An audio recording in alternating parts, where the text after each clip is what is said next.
est l'érosion des libertés individuelles, un nouvel enjeu stratégique du projet SURE. Une révolution silencieuse dans la collecte de données génétiques, l'adoption du projet de loi SURE représente un tournant majeur dans la gestion de la sécurité nationale, soulevant des questions cruciales concernant la protection des libertés individuelles et la surveillance de la population. Cette initiative, motivée par des objectifs d'efficacité judiciaire, ouvre la voie à une exploitation massive des données génétiques, avec des implications profondes pour les droits fondamentaux des citoyens français. La situation actuelle exige une analyse rigoureuse des risques et des opportunités associées à cette nouvelle approche de la sécurité. Le contexte de l'incursion de l'État, un écosystème de surveillance, l'urgence d'une réponse stratégique face à une expansion sans précédent des pouvoirs. La situation actuelle est caractérisée par une convergence de facteurs. Une demande croissante de sécurité publique, l'omniprésence des technologies de l'ADN et l'évolution des pratiques policières.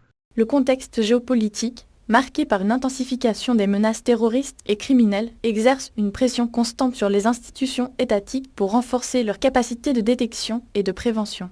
L'adoption du projet SURE s'inscrit dans cette logique, mais elle exacerbe une préoccupation légitime quant à la possible instrumentalisation des données génétiques à des fins qui dépassent les nécessités de la lutte contre la criminalité. La multiplication des tests ADN commerciaux, combinée à l'absence de réglementations adéquates, crée un terreau fertile pour des dérives potentielles. La stratégie du fichier est centralisée.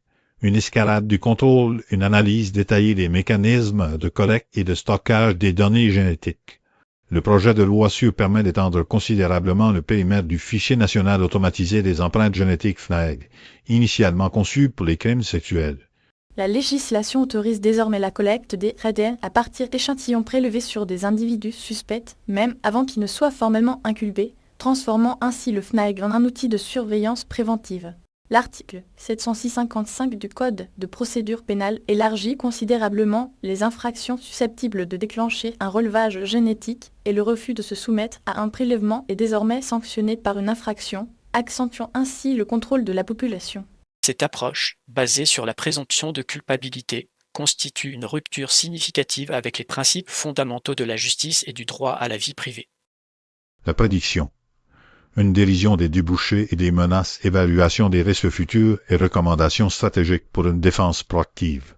L'avenir du projet SURE est marqué par des risques significatifs, notamment la possible instrumentalisation des données génétiques à des fins discriminatoires, l'augmentation des dérives du fichage génétique et la création d'une société de surveillance où la vie privée serait réduite au silence.